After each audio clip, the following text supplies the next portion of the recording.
রাতে একজন যুবক ঘুমিয়েছিল, হঠাৎ তার ঘর নূরের আলোতে ভরে গেল।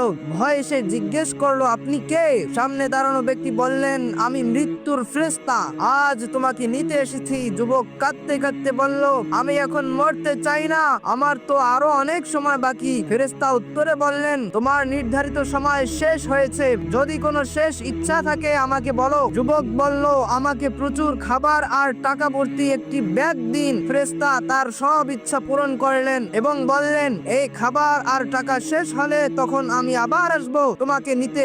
কথা বলে ফেরেশতা অদৃশ্য হয়ে গেলেন। যুবক খুশি হয়ে বসেছিল, ঠিক তখনই দরজায় একজন ভিক্ষুক এলো। সে বলল, ভাই আমি খুব ক্ষুধার্ত, খাবার পাবো কি? যুবক তার সব খাবার ভিক্ষুককে দিয়ে দিল। কিছুক্ষণ পর আরেকজন দরজায় এলো। লোকটি কাঁদতে কাঁদতে বলল, আমার মায়ের জরুরি অপারেশনের দরকার, তুমি কি সাহায্য করতে পারবে? যুবক তার পুরো টাকা ভর্তি ব্যাগটিও